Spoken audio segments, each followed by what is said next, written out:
IRSAM hors série Mag. Le journal interne de l'association IRSAM. Expertise 2, déficience visuelle, DEV. Janvier 2023. Sommaire. Édito de Philippe Pillon, directeur général IRSAM. Chronologie évolution de la prise en charge de la déficience visuelle à l'association IRSAM. La déficience visuelle, définition et chiffres. Témoignage de Sylvia Leperlier. Témoignage d'Élise Richard. Les professionnels de la compensation, rôles, portraits et témoignages. L'orthoptiste en lien avec l'ophtalmologiste. L'AVGiste ou instructeur pour l'autonomie. L'instructeur en locomotion. Le psychomotricien. L'enseignant spécialisé. Les transcripteurs adaptateurs. L'emploi des personnes déficientes visuelles. Annexe. Fin du sommaire. Édito de Philippe Pillon, directeur général IRSAM. Ce hors-série Mag IRSAM vous permettra de vous repérer dans l'accompagnement des personnes déficientes sensorielles et vous sensibilisera à leur quotidien. Dans la lignée du précédent hors-série Mag IRSAM consacré aux troubles du spectre autistique, nous sommes heureux aujourd'hui de présenter un hors-série dédié à la déficience visuelle. L'accompagnement de personnes présentant une déficience visuelle est constitutif de l'ADN de l'association IRSAM. La frise chronologique nous apprendra l'intervention dès 1858 de la Congrégation des Sœurs de Marie Immaculée pour l'éducation et l'enseignement des enfants et adolescents déficients visuels. On remarquera qu'à partir des années 2000, après la création de plusieurs établissements pour enfants et adultes sur les différents territoires où intervient l'association, ce sont plutôt des services qui s'ouvrent pour soigner et accompagner dans le contexte de vie ordinaire et professionnelle. Ce hors-série Mag IRSAM donnera à celui qui voudra s'y intéresser quelques repères dans la définition de la déficience visuelle, avec démonstration d'atteintes possibles et le désavantage qu'elles induisent. On trouvera également quelques chiffres montrant l'importance et l'incidence des troubles de la vision en France. Ensuite, nous vous invitons à rencontrer des professionnels de l'association IRSAM. Qu'ils soient remerciés ici de leur participation et de leur engagement, parfois de longue date auprès des publics déficients visuels, jeunes et moins jeunes. Nous apprécierons alors l'étendue des savoir-faire développés par tous ces professionnels qui nous livrent leur technicité, leur expérimentation et leur recherche de l'autonomie pour chacune des personnes accompagnées. Ils représentent une véritable expertise dont un enjeu pour l'association IRSAM est de la maintenir vaillante et actuelle. Avant de terminer ces pages par un glossaire, inévitable à cause de tous les sigles ou acronymes utilisés, et par des références bibliographiques si l'envie vous venait d'aller plus loin, arrêtez-vous sur le point 7 relatif à l'emploi des personnes déficientes visuelles. En effet, à côté de nos établissements et services, existent des services à La Réunion et en métropole qui organisent l'environnement de travail de personnes déficientes visuelles. Là aussi une véritable expertise est déployée. Je souhaite que ce hors-série Mag IRSAM vous permette de vous repérer dans l'accompagnement des personnes déficientes sensorielles et vous sensibilise à leur quotidien. Bonne lecture. Philippe Pillon, directeur général IRSAM. Mémo chronologique sur l'évolution de la déficience visuelle à l'association IRSAM. 1858 Marseille Arc-en-Ciel, accompagnement, enseignement et éducation des enfants et adolescents déficients visuels par le Père DSI et la Congrégation des Sœurs de Marie Immaculée. 1897 Lyon Les Primes Verts, ouverture établissement pour jeunes aveugles. 1900 Nice Villa Apraxine, création établissement pour jeunes filles sourdes et aveugles. 1956 La Réunion La Ressource, ouverture d'une école spécialisée pour enfants sourds et aveugles. 1998 Marseille CRIADV, création d'un centre de ressources pour l'accompagnement à l'emploi des déficients visuels. 2000 Marseille Les Chanterelles Les Nénuphars, ouverture des établissements pour adultes déficients visuels avec handicap associé. 2002 La Réunion Cansplésia Caranda, naissance du centre d'action médico-sociale précoce Canspé sensoriel pour enfants déficients sensoriels. 2003 La Réunion CAS DVDM. Création d'un centre d'aide spécialisé dans l'évaluation des déficients visuels en situation professionnelle. 2008 La Réunion SAMES HDV, création du service d'accompagnement médico-social pour adultes handicapés déficients visuels. De quoi parle-t-on ? La déficience visuelle. L'OMS, Organisation mondiale de la santé, parle de déficience visuelle lorsque l'acuité visuelle est inférieure à 3/10 après correction optique et ou un champ visuel inférieur à 10 degrés. La législation française désigne les personnes comme aveugles dès que leur acuité visuelle est inférieure à 1/20. Peuvent aussi entraîner une déficience visuelle et un handicap ou un surhandicap visuel les troubles oculomoteurs, la vision des couleurs, des contrastes et des reliefs, la variation des capacités visuelles en fonction de l'ambiance lumineuse, du port de lunettes, de la fatigue ainsi qu'un déficit fonctionnel dans les centres cérébraux supérieurs, troubles neurovisuels. L'OMS * a publié une nouvelle classification, CIM 11, le 11 février 2022 qui intègre ces facteurs. D'autre part, un individu utilisera ses capacités visuelles en fonction de son vécu, son expérience visuelle antérieure, ses autres compétences, telles que cognitives ou motrices, et même une pathologie ou sévérité de déficit visuel pourra aboutir à des difficultés différentes au quotidien. Enfin, ces critères resteront très difficiles à obtenir chez les très jeunes enfants ou les personnes en situation de handicap cognitif important, chez lesquels l'évaluation de la sévérité d'une atteinte visuelle nécessitera l'expertise de professionnels spécifiquement formés. La déficience visuelle peut provenir d'une malformation ou d'une maladie congénitale ou acquise, ou d'un accident touchant un des éléments de l'œil, le nerf optique ou le cerveau. Lors d'une atteinte du système visuel, plusieurs symptômes peuvent être associés: douleurs oculaires, maux de tête, fatigabilité, difficultés d'attention et perte de concentration.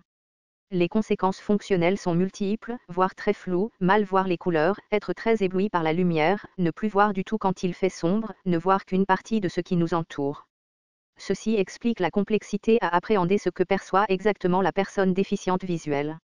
La vision est la modalité d'accès au monde extérieur la plus immédiate, elle est globale et instantanée.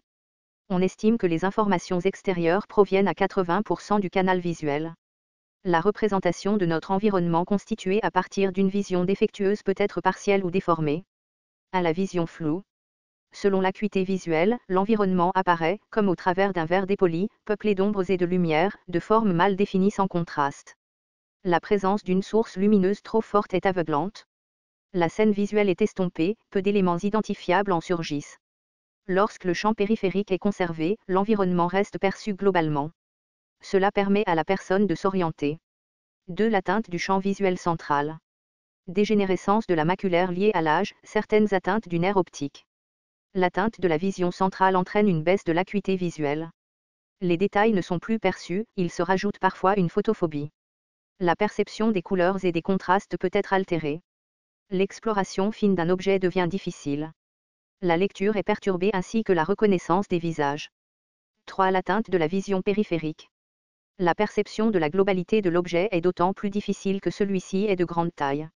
La personne est face à un environnement morcelé qu'elle doit apprendre à reconstituer. Un effort mental est nécessaire pour resituer les éléments les uns par rapport aux autres. La lecture peut être conservée.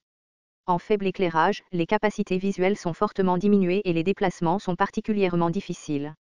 Les chiffres. 1,7 million de personnes atteintes d'un trouble de la vision en France. 207 000 aveugles, pas de perception de la lumière, et malvoyants profonds, vision résiduelle limitée à la distinction de silhouettes. 932 000 malvoyants moyens, incapacité visuelle sévère, en vision de loin, ils ne peuvent distinguer un visage à 4 mètres, en vision de près, la lecture est souvent perturbée. Parmi les principales causes de déficience visuelle chez les seniors, on retrouve les troubles de la vision non corrigés, la cataracte, le glaucome, ou encore la DMLA, première cause de cécité chez les personnes âgées dans les pays occidentaux, dont les premiers symptômes se manifestent généralement après 50 ans. 10 000 personnes aveugles sont scolarisées chaque année ainsi qu'environ 35 000 personnes malvoyantes. Témoignage de Sylvia Leperlier. Découvrez le portrait de Sylvia Leperlier, responsable des programmes pour déficients visuels et responsable du dispositif d'accompagnement à l'inclusion, DAI, sur le territoire sud à La Réunion. Sylvia a débuté sa carrière professionnelle comme professeure de sport. Elle a été amenée à remplacer un enseignant spécialisé en formation sans connaître le monde du handicap, mais son travail auprès des enfants à l'Institut IRSAM La Ressource lui a tout de suite plu. Elle a su faire ses preuves et a accédé à la formation en cours d'emploi. Ainsi pendant 3 ans, elle s'est rendue une semaine par mois en métropole, elle a ensuite passé 2 sessions d'examen, une écrite et l'autre pratique avec la venue d'un inspecteur de métropole dans sa classe. En 2010, elle a ainsi obtenu le certificat d'aptitude à l'enseignement général des aveugles et des déficients visuels, CAEGADV, délivré par le ministère de la Santé lui donnant le statut de professeur d'enseignement spécialisé. Elle a enseigné à la Ressource Sainte-Marie pendant 2 ans puis, après un séjour en Martinique pour raisons personnelles, elle a réintégré la Ressource en 2013 comme coordinatrice du service dans le Sud. Elle est devenue par la suite chef de service en 2015. Sylvia répond à nos questions. Qu'est-ce qui vous a attiré dans les métiers de la déficience visuelle? Lorsque l'on enseigne à des enfants atteints d'une déficience visuelle, on n'est plus un simple enseignant. Il faut faire preuve de créativité, mettre en place des stratégies de compensation, trouver des outils adaptés pour rendre accessibles les cours. Quelle satisfaction de faire découvrir une carte tactile à un jeune en histoire-géographie. Le travail d'équipe est absolument nécessaire car les professionnels portent avant tout le projet de l'enfant. Pour qu'il accède à des connaissances académiques, l'enfant doit avoir des prérequis. Et le développement de la représentation mentale est très différent pour un non-voyant tardif ou congénital. Avant d'apprendre le braille, l'enfant doit développer sa motricité fine. Par exemple, pour faire découvrir les animaux de la ferme à un enfant, on peut très bien organiser une sortie à la ferme pour toucher les vaches, lui faire découvrir une figurine de retour à la maison et ensuite aller vers des supports en relief. L'accès à l'information prend de multiples formes. Quelles sont vos missions aujourd'hui ? Je suis chef de service avec 2 équipes à manager, celle des programmes pour déficients visuels et celle du dispositif d'accompagnement à l'inclusion, DAI. Certains professionnels sont d'ailleurs en transversalité sur ces 2 services, psychomotriciens, orthophonistes, orthoptistes. Je suis garante du projet de chaque enfant et je dois lui proposer un environnement adapté en lien avec sa famille. Mes missions sont également les animations, les réunions, la gestion de crise, le développement du service, les ressources humaines, les évaluations du service. Je représente l'établissement auprès des partenaires, l'éducation nationale, les autres établissements médico-sociaux, les hôpitaux, les professionnels en libéral. Un exemple d'une mission qui explique en quoi votre expertise DEV * vous est utile dans vos missions de responsable de projet. Tout ce que l'on met en place sont des outils qui peuvent être utilisés pour d'autres enfants en difficulté sociale. Comme pour les enfants qui ont une déficience, les enfants en difficulté scolaire peuvent être aidés par la manipulation. Nous mettons ainsi à disposition nos ressources. Avoir été sur le terrain en tant qu'enseignante puis enseignante spécialisée est un atout pour comprendre les difficultés des enseignants. Je peux plus facilement apporter des pistes d'amélioration, travailler auprès de l'éducation nationale. Je crois à l'importance d'être présente et à l'écoute des équipes. Le lien avec les familles est également très important et il faut absolument favoriser le travail de collaboration. À la ressource, depuis plusieurs années, on voit le profil des enfants évoluer. On a pris un réel virage et aujourd'hui on vise, au-delà de la scolarité, l'autonomie au quotidien dans le but d'une inclusion sociale et pré-professionnelle. Les profils des bénéficiaires ont changé et les déficients auditifs et visuels qui sont accueillis ont de plus en plus des handicaps associés, handicaps rares. On doit être capable d'accompagner ces profils aux besoins différents. Le DAI *, dispositif d'accompagnement à l'inclusion, a été mis en place car pour ces enfants, une inclusion scolaire totale n'était plus possible. Le développement scolaire vient dans une moindre mesure par rapport aux soins thérapeutiques, au bien-être, à l'épanouissement personnel. Le but est l'inclusion sociale et pré-professionnelle, on vise surtout l'autonomie au quotidien. Témoignage d'Élise Richard.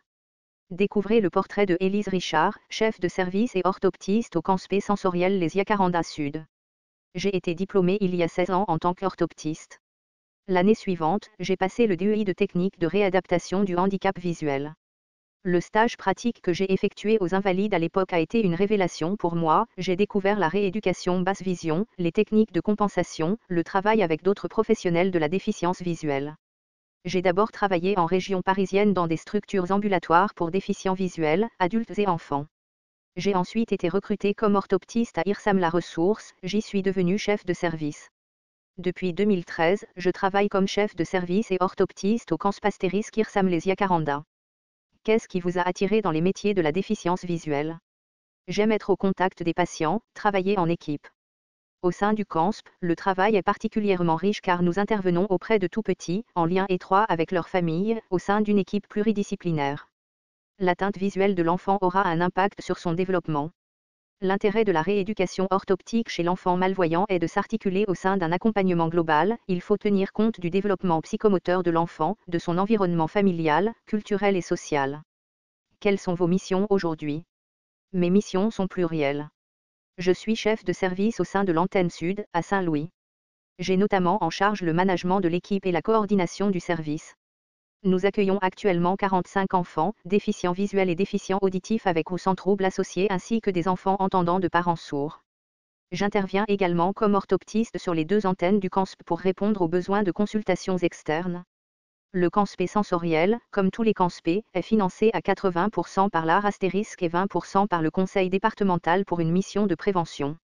Nous répondons à des demandes de nos partenaires, CANSP polyvalent, EDAP *, PMI *, CHU *, médecine de ville, de bilan visuel auprès d'enfants difficilement examinables dans des structures classiques.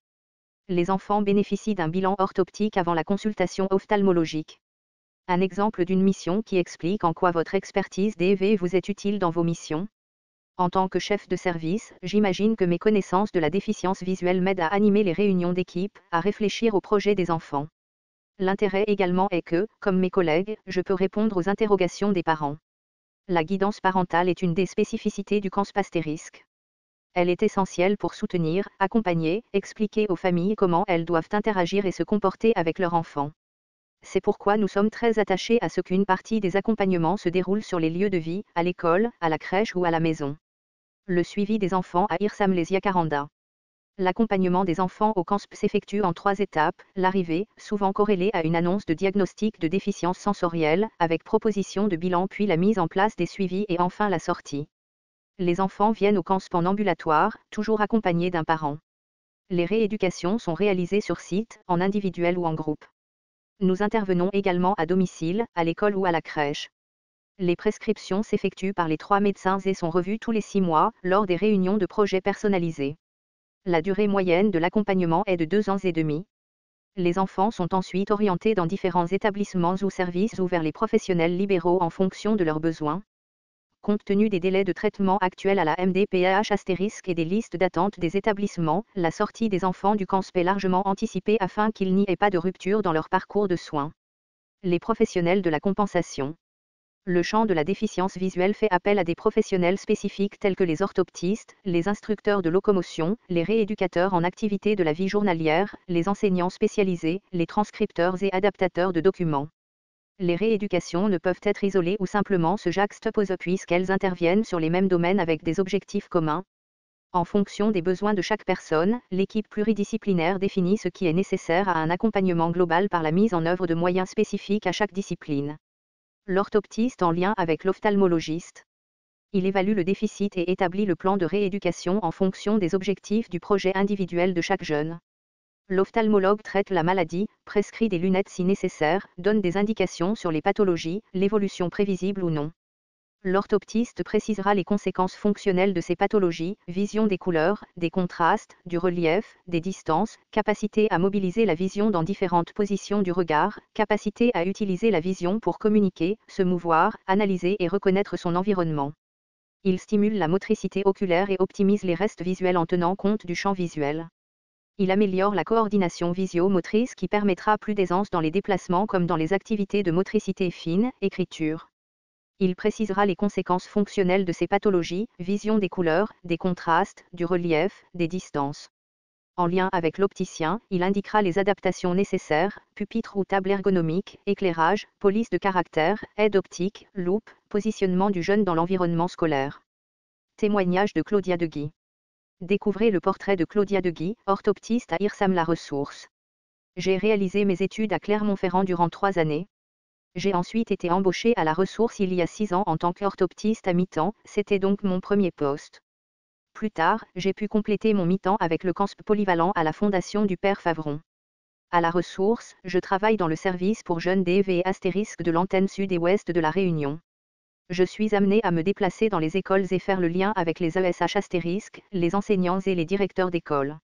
Cela me permet également de proposer des ateliers de sensibilisation, dans les classes d'inclusion où sont scolarisés les jeunes que j'accompagne, pour les professionnels qui les côtoient. Les raisons pour lesquelles j'ai choisi ce métier ? Un hasard. Je suis allée consulter une orthoptiste pour un bilan, après avoir obtenu mon baccalauréat à La Réunion et être retournée avec ma famille en métropole à Clermont-Ferrand. J'ai énormément échangé avec elle sur son métier et j'ai décidé alors de passer le concours que j'ai eu. Ce fut une grande chance car cela m'a tout de suite beaucoup plu. J'ai beaucoup appris au CHU en nouant de nombreux contacts très enrichissants. La basse vision a été également un hasard puisque c'est lorsque j'étais en 3e année d'école que j'ai découvert une offre d'emploi orthoptiste en basse vision à IRSAM La Ressource. J'ai alors eu envie de revenir sur mon île et j'ai été recrutée. Grâce à IRSAM, j'ai pu me former à la basse vision pour réussir les prises en charge des jeunes que je vois. Le hasard a bien fait les choses. Mes missions aujourd'hui au sein de l'établissement IRSAM. Ce qui me plaît, c'est la pluridisciplinarité qui existe dans l'établissement IRSAM La Ressource. J'ai ainsi découvert de nombreux métiers, l'AVGiste, l'instructeur de locomotion, qui permettent d'ouvrir son univers. C'est extrêmement enrichissant d'échanger avec eux. Concernant les missions, elles démarrent après la rencontre du jeune avec l'ophtalmologiste du service et lorsque la basse vision est avérée. En premier lieu, je réalise un bilan orthoptique en basse vision pour le jeune. En fonction de ce bilan, j'établis un planning d'accompagnement, généralement 1 à 2 fois par semaine en fonction du profil du jeune. Je peux également organiser des sensibilisations pour les jeunes et leurs familles, ce qui représente une grande partie de mon travail et m'intéresse particulièrement. Je peux être amené à accompagner certains jeunes en attente de notification pour donner des conseils en attendant qu'ils soient accompagnés par IRSAM la ressource. Cela permet ainsi de répondre à des délais d'attente très longs sans que le jeune et les proches soient trop démunis avec les difficultés liées à la déficience visuelle du jeune. Exemple de suivi d'un jeune DV astérisque. J'ai suivi un jeune, qui a une vingtaine d'années aujourd'hui, atteint d'une rétinite pigmentaire. Quand je l'ai rencontré, il avait 12-13 ans et je le suivais toutes les 2 semaines. On travaillait pendant 45 minutes avec beaucoup de temps de pause car il était très fatigable. On se concentrait principalement sur le repérage spatial, la rétinite pigmentaire entraînant une réduction concentrique du champ visuel. Il avait au début une acuité visuelle juste en dessous de 4/10 avec un champ visuel déjà réduit et au fur et à mesure des années, son champ visuel s'est fortement réduit jusqu'à ce qu'il voit uniquement comme à travers un trou de serrure. Grâce à ces champs visuels réalisés, nous avons donc pu préparer le jeune, avec l'aide de l'instructeur de locomotion à l'usage de la canne afin de garder une autonomie dans ses déplacements. Il a obtenu aujourd'hui son BTS, utilise la plage braille, passe énormément par l'auditif car il ne peut quasiment plus lire et il se déplace avec une canne de manière complètement autonome. Il se projette sur une année pour travailler son autonomie au quotidien et préparer en parallèle son entrée dans une école de kiné pour déficients visuels. Témoignage de Julie Daciagidide. Découvrez le portrait de Julie Daciagidide, ophtalmologue Conspire Samlesia Carandas et Irsam Sam SHDV. Après ma thèse en 2011 et l'obtention d'un DIE astérisque technique de réadaptation du handicap visuel, j'ai travaillé directement dans le médico-social à temps plein dans le handicap visuel. Après quelques années passées à Toulouse, je travaille à IRSAM La Réunion à l'association IRSAM depuis 2018. Je suis également membre du conseil d'administration de Hariba, société francophone de basse vision. Vos missions aujourd'hui au sein de l'établissement IRSAM. En tant qu'ophtalmologue et médecin coordonnateur, j'interviens auprès de publics de tous âges. De la naissance à l'âge de 6 ans, le Conspire Samlesia Caranda travaille au dépistage, au diagnostic et à la mise en place d'un accompagnement pluridisciplinaire pour une prévention précoce du handicap visuel. Le CANSP est labellisé Centre de compétences handicap rare pour cette activité de dépistage et de diagnostic. Suite au diagnostic, nous évaluons le retentissement du déficit visuel le cas échéant dans le développement de l'enfant et mettons en place un accompagnement adapté pour limiter ce retentissement. J'assure une partie des consultations de dépistage, les consultations d'admission et des consultations à minima semestrielles pour chaque enfant accompagné. Je participe aussi aux réunions d'équipe. Pour un accompagnement optimal, la coordination médicale est indispensable. À l'Institut IRSAM La Ressource, je poursuis le suivi ophtalmologique à minima annuel des enfants déficients visuels et participe à la coordination du parcours de soins de ces enfants et jeunes adultes, jusqu'à 20 ans. Les adultes déficients visuels sont accompagnés par le SAM-SHDV, où j'assure aussi un suivi ophtalmologique et une coordination médicale. Je participe aussi à des actions de communication et de sensibilisation, notamment des professionnels de santé, à la prise en charge du handicap visuel, afin de favoriser un adressage le plus précoce dès la suspicion d'une problématique visuelle chez les plus petits, ou dès le diagnostic posé. Les raisons pour lesquelles vous avez choisi ce métier ? J'ai choisi ce métier par le hasard des rencontres et j'ai poursuivi par intérêt pour le public déficient visuel, souvent porteur de maladies rares, pour la richesse du travail interdisciplinaire et l'adaptation constante nécessaire à un accompagnement individualisé et adapté à chacun. Mon travail est très différent de celui d'un ophtalmologue de ville ou à l'hôpital. J'ai la chance de pouvoir prendre le temps nécessaire à chacun, pour discuter des pathologies et de leurs répercussions dans le quotidien. Je fais parfois office d'interlocuteur intermédiaire entre le monde sanitaire et médico-social, pour une meilleure compréhension de la pathologie d'une part, des effets du handicap de l'autre, et ainsi améliorer l'accompagnement et le parcours de soins. Exemple de suivi. On peut par exemple m'adresser un enfant au CANSP car la pathologie visuelle qui lui a été diagnostiquée est incurable, que sa vision basse est non améliorable.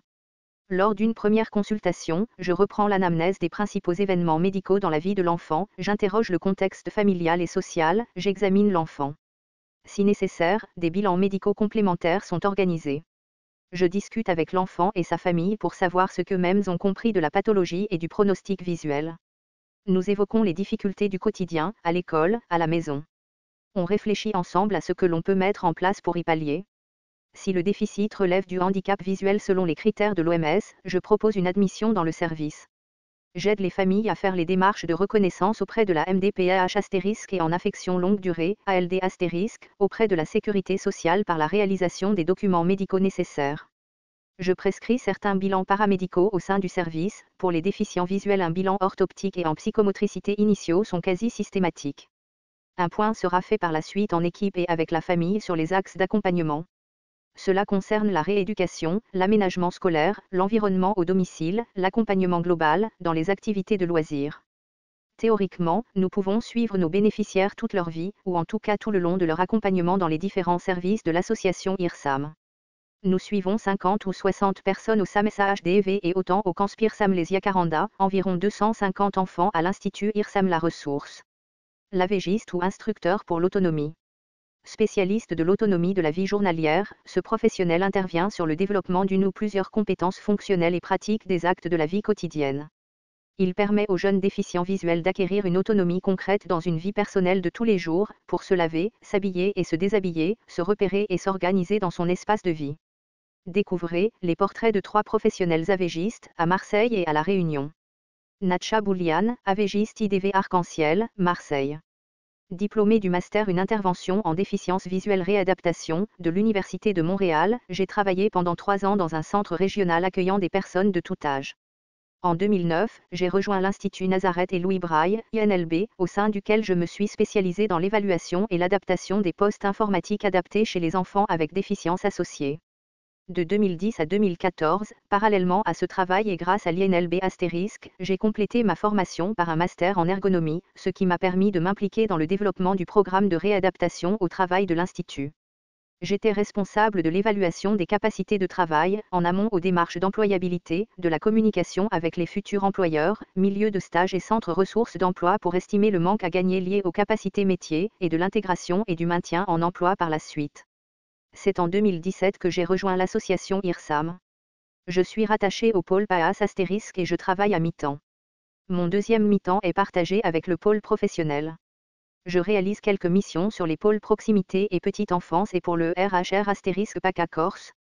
Lydie Lebon, AVGiste à IRSAM SAM SHDV, La Réunion. Avant d'intégrer l'association IRSAM, j'ai travaillé durant plusieurs années en tant qu'éducatrice spécialisée dans le secteur de la protection de l'enfance, notamment dans des services d'action éducative en milieu ouvert, AMO *. Auparavant, j'avais travaillé quelques années auprès d'adultes en situation de handicap dans des foyers d'hébergement. Après ce parcours professionnel riche et varié en expériences, j'ai intégré le SAM SAHDV de Saint-Louis en tant qu'éducatrice spécialisée à son ouverture en décembre 2012 et j'ai découvert le métier d'instructeur en AVJ, autonomie dans la vie journalière. J'ai eu l'opportunité de suivre la formation dispensée par la FAF *, Fédération des aveugles de France, et j'ai obtenu mon diplôme en juin 2016. Depuis, j'occupe le poste d'instructrice en AVJ au sein du SAM SAHDV Sud. Fabiola Tecker, AVGiste à IRSAM La Ressource, La Réunion. Je suis éducatrice spécialisée de formation. J'ai débuté dans un service social du Conseil général à La Réunion en milieu ouvert, ensuite j'ai exercé en métropole dans un foyer de l'enfance à Strasbourg. C'est lors de mon retour sur l'île de La Réunion que j'ai intégré l'établissement IRSAM, La Ressource, où j'ai travaillé avec des déficients visuels, d'abord en internat puis dans une structure externalisée, et enfin en inclusion dans le cadre du S3AS, service d'aide à l'acquisition de l'autonomie et à la scolarisation.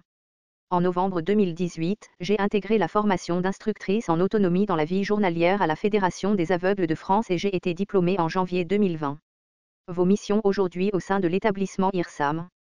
Natcha, je réponds aux situations de handicap et aux besoins des familles, des enfants qui présentent une déficience visuelle. Je réalise des évaluations globales des besoins et des évaluations disciplinaires. Je travaille principalement en collaboration avec l'orthoptiste. Lydie, le SAM SAHDV est un service d'accompagnement d'adultes en situation de handicap visuel. Je travaille au sein d'une équipe pluridisciplinaire. En tant qu'instructrice en AVJ, j'interviens principalement au domicile des bénéficiaires concernant leur autonomie dans la vie journalière. J'accompagne la personne déficiente visuelle à acquérir, améliorer ou retrouver une autonomie dans les actes de la vie quotidienne. Cet accompagnement permet de reprendre confiance et assurance dans les gestes du quotidien, tout en agissant en toute sécurité. Je propose et mets en œuvre des solutions aux contraintes du quotidien, que ce soit par des adaptations techniques, l'utilisation des sens de compensation et barres obliques ou l'apprentissage de nouvelles techniques. Cet accompagnement personnalisé est co-construit avec le bénéficiaire et s'adapte à sa demande, ses besoins et ses capacités. J'interviens en séance individuelle sur le lieu de vie de la personne, domicile individuel, familial, magasin, banque. Il permet aux bénéficiaires de trouver ou retrouver une autonomie dans différents domaines de la vie quotidienne, préparation des repas, indépendance à table, entretien ménager, soins personnels, vie sociale. À La Réunion, la cuisine a une place importante et la demande la plus courante des bénéficiaires en AVJ au sein SAM SAHDV Sud est d'apprendre ou réapprendre à cuisiner. L'accompagnement en AVJ implique souvent la mise en place d'une nouvelle organisation et de nouveaux outils au sein de l'espace de vie du bénéficiaire, ce qui peut impliquer un travail de sensibilisation de l'entourage.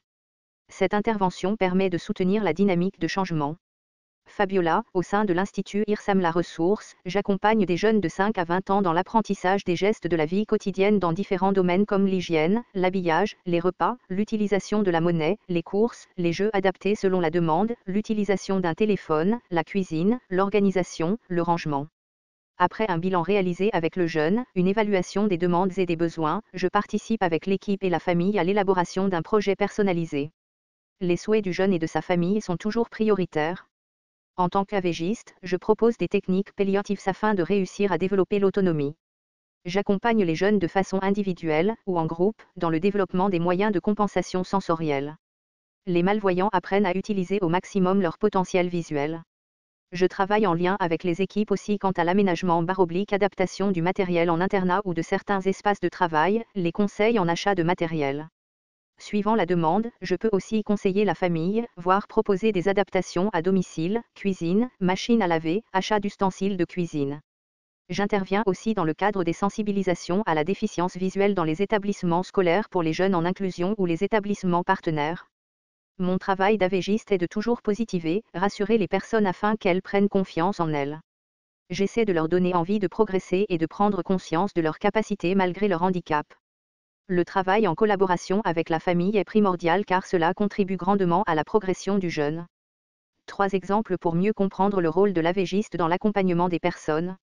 IRSAM Arc-en-Ciel, exemple d'un jeune lycéen. Depuis plusieurs années, l'équipe mentionne qu'il n'est pas motivé et qu'il n'applique pas les conseils qui lui sont donnés. Il est en quasi-cécité, ne veut pas apprendre le braille, son ASH astérisque est omniprésente et à la maison, il ne fait quasiment rien en autonomie. Il passe son baccalauréat et désire intégrer la faculté de droit à Aix-en-Provence. Pour cela, il doit intégrer un studio dans une résidence universitaire. Il est accepté à la faculté. Or, il n'utilise pas son ordinateur de façon autonome et il réalise peu de tâches en autonomie lorsqu'il est chez ses parents. En amont du projet, l'AVGiste va devoir travailler avec ce jeune les bases de l'autonomie résidentielle, comment entrer dans un commerce, attendre en file, aborder le commerçant, etc. La gestion de la monnaie, l'appréhension des moyens de communication et de l'autonomie nécessaires à leur utilisation, le travail avec l'équipe pour changer les représentations du jeune et de son autonomie. Quand le jeune intègre son studio et la faculté, l'AVGiste va alors lui apprendre les techniques de compensation pour faire son ménage ainsi que les techniques de compensation pour les repas simples, diversifiés et santé. IRSAM SAM SHDV, exemple d'un adulte bénéficiaire. Un bénéficiaire est arrivé au SAM SAHDV après avoir perdu la vue brutalement à la suite d'un accident de travail. Avant son accident, ce monsieur avait toujours été très actif au sein de sa famille, il cuisinait et occupait une place centrale dans les activités du quotidien. Il s'est ainsi retrouvé subitement très dépendant de son entourage. De plus, comme il avait été victime de brûlures lors de son accident, cet événement traumatique pour lui et sa famille créait un contexte peu propice aux apprentissages, il y avait beaucoup d'appréhension et de peur de la part de sa famille. Sa première demande fut d'apprendre à faire fonctionner la cafetière pour se faire un café sans dépendre de quelqu'un. Le début de l'accompagnement s'est fait tout en douceur, d'abord faire un café puis cuisiner. L'accompagnement progressif est passé par une sensibilisation de son entourage et une réfection totale de la cuisine équipée en matériel adapté afin d'être autonome. Aujourd'hui, le bénéficiaire cuisine pour toute sa famille, il a repris sa place centrale, pour sa plus grande fierté. IRSAM La Ressource, exemple d'un jeune non-voyant de 19 ans. Ce jeune est arrivé tardivement en internat avec pour objectif d'acquérir des compétences dans le domaine domestique, apprendre à cuisiner, à faire sa lessive, nettoyer et ranger son studio, apprendre à repasser. Il est resté en internat à la ressource pendant presque 2 ans, ce qui fait que le temps nous était limité. Cependant, c'était un jeune très motivé, qui fonçait. Nous avons beaucoup travaillé l'apprentissage en cuisine, l'organisation car la sécurité est primordiale dans ce domaine. Nous avons alors mis en place des repères tactiles. Grâce à l'étiquetage en braille, il pouvait ranger ses produits alimentaires et a appris des méthodes de rangement afin de pouvoir s'y retrouver. Il était très performant dans l'utilisation de son téléphone, il a appris à noter sa liste de courses à partir du menu qu'il avait établi. Nous avons commencé à aborder la commande des courses via un drive, il avait appris à créer son compte. Il a également appris à nettoyer son studio, à faire sa lessive. Il utilisait une application sur le téléphone qui détecte les couleurs foncées et claires, aussi il pouvait trier ses vêtements pour faire sa machine à laver qu'on avait adaptée. L'objectif était de favoriser son accueil en ESAT et une meilleure insertion sociale. Le travail a été très intense avec la collaboration de l'équipe d'internat ou l'équipe de jour. L'instructeur en locomotion. Après évaluation de leurs capacités et besoins, il enseigne aux déficients visuels les techniques compensatoires de déplacement adaptées et autonomes en toute sécurité. Il donne les moyens de découvrir et comprendre l'environnement. Il permet l'acquisition de techniques de guide, de protection, de canne, pour se déplacer en sécurité et éviter les obstacles. Il stimule et développe les capacités d'observation à travers le développement de la vision fonctionnelle, les compensations sensorielles et cognitives. Il permet la gestion des trajets à pied, en transport en commun. Découvrez les portraits de 2 professionnelles instructrices de locomotion à Marseille et à Lyon. Kathleen Bonargent, instructrice de locomotion IRSAM Arc-en-Ciel, Marseille. Je suis psychomotricienne diplômée depuis 2012. Mes premières années professionnelles se sont déroulées en Guyane au sein d'un CESA d'astérisque pour enfants déficients visuels et d'un SENSA déficients visuels. Rentrée en août 2014 sur le sol métropolitain, j'ai intégré l'Institut IRSAM Arc-en-Ciel en octobre 2014. J'ai ensuite suivi une formation d'instructrice de locomotion en novembre 2015 et ai été diplômée en juin 2016. J'ai combiné les 2 métiers au sein de la petite enfance, 0 à 6 ans, et des 6-21 ans de septembre 2016 à septembre 2021. Depuis octobre 2021, je suis exclusivement instructrice de locomotion au sein de l'Institut IRSAM Arc-en-Ciel. Parallèlement, j'ai créé mon auto-entreprise en janvier 2018. Je travaille donc en libéral principalement par convention avec les associations spécialisées, mais aussi à travers les autofinancements des personnes faisant appel à moi. Marie Mettet, instructrice de locomotion IRSAM Les Primes Verts, Lyon. Mon métier de base est infirmière, tous les instructeurs de locomotion doivent en effet avoir un diplôme de base car on ne devient pas instructeur de locomotion en France sans passer par un premier métier. J'ai exercé 7 ans principalement en tant qu'infirmière dans le handicap moteur. J'ai découvert un peu par hasard le métier d'instructeur de locomotion. Ayant dans ma famille une personne touchée par le handicap visuel, j'étais présente quand un instructeur de locomotion est venu s'occuper d'elle. J'ai alors été tout de suite curieuse du métier et j'ai souhaité observer.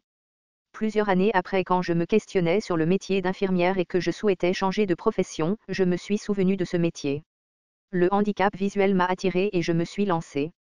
Je me suis formée à Paris au sein de la Fédération des aveugles et amblyopes de France en 2015. À l'époque, je travaillais au sein de l'école de chiens guides d'aveugles de Lyon où j'ai passé 3 années dont un AN en formation. J'ai ensuite souhaité quitter cette association pour des raisons personnelles. Je connaissais l'établissement IRSAM Les Primes Verts car en tant qu'infirmière, j'avais eu une expérience auprès de jeunes déficients visuels chez Grillons et Cigales, association qui proposait des colonies de vacances et où de nombreux enfants des Primes Verts allaient. Quand le poste d'instructeur de locomotion s'est libéré, j'ai ainsi souhaité postuler et j'ai été embauchée en septembre 2019. Les raisons pour lesquelles vous avez choisi ce métier ? Kathleen, je suis passionnée par la déficience visuelle depuis l'école de psychomotricité. Je me suis donc spécialisée très tôt dans ce domaine et j'ai travaillé exclusivement dans le milieu de la déficience visuelle. Marie, ce qui m'a particulièrement attirée dans le métier d'instructeur de locomotion est le fait que je restais dans l'accompagnement à la personne mais de manière plus positive. Dans mon métier d'infirmière, je travaillais avec des patients souffrant particulièrement. Avec le métier d'instructeur de locomotion, j'allais prendre soin de personnes en mouvement, autonomes et qui avaient des projets. J'allais être moins dans le soin et davantage dans l'apprentissage de l'autonomie. Ce métier m'attirait car on est dans l'action, dans le quotidien de la personne et on est très souvent à l'extérieur. Il y a un côté très actif qui me plaît beaucoup. Vos missions aujourd'hui au sein de l'établissement IRSAM. Kathleen, ma mission principale est d'apporter les techniques nécessaires au déplacement autonome des jeunes que j'accompagne. Les techniques et les approches sont différentes en fonction de l'âge et des besoins. Pour les jeunes de la petite enfance, 3 à 6 ans, je mets en place les bases de la locomotion et l'outil de compensation au déplacement appelé la pré-canne. C'est un objet que l'on pousse devant soi permettant de prévenir des obstacles et des changements de niveau du sol. Je travaille aussi avec eux la mise en place des représentations mentales, la notion de repères et la structuration spatiale pour leur permettre d'effectuer de petits trajets seuls dans les lieux connus tels que l'école ou le domicile. Pour les plus grands, 6 à 21 ans, les techniques apportées sont dépendantes des besoins et de la déficience visuelle. Marie, ma première mission est d'accompagner les jeunes vers le plus d'autonomie et de sécurité possible dans leurs déplacements. Les profils des jeunes que j'accompagne sont très variés et donc mon activité va être très différente en fonction des enfants que je suis. Mon domaine de compétence est le déplacement des jeunes, soit en intérieur soit en extérieur. Avec certains enfants, je vais travailler les déplacements dans l'établissement, sur des trajets quotidiens, dans les couloirs jusqu'à la salle à manger, de leur chambre jusqu'au groupe de l'internat et puis pour les plus grands, les déplacements peuvent être extérieurs. Pour certains jeunes, je leur transmets l'utilisation de la canne blanche et de la pré-canne, mais je ne parle pas tout de suite de ces outils car mon activité est beaucoup plus large et je préfère parler d'abord d'autonomie et de sécurité. La pré-canne, malgré son nom, n'est pas forcément l'outil qui précède l'utilisation de la canne, mais il est adapté pour les personnes qui ne vont pas forcément réussir à utiliser la canne, car cet outil est plus simple d'utilisation. La mise en place de cet outil est complexe aux yeux de ces jeunes, ou encore pour l'entourage, la famille, car il est chargé de symboles pas toujours faciles à vivre. Je vais alors m'appuyer sur mes collègues pour accompagner les jeunes à accepter et surtout j'essaie de trouver le bon moment, je ne force jamais. C'est un aspect délicat de mon métier. Également, l'extérieur peut faire peur à certains jeunes car l'environnement sonore est très perturbant pour certains. On va prendre le temps de discuter de l'extérieur. Il existe un super jeu de société, Ludiloco, qui me sert énormément. C'est un plateau représentant un quartier avec des pâtés de maison, des rues, c'est un mixte entre le jeu de loi et le trivial poursuit avec des questions sur la locomotion, sur l'organisation de la rue et sur les règles de sécurité. Cela permet d'appréhender la rue sans être dehors. C'est très intéressant. 2 exemples de suivi de jeunes au sein de leurs instituts respectifs. IRSAM Arc-en-Ciel, Marseille, Kathleen.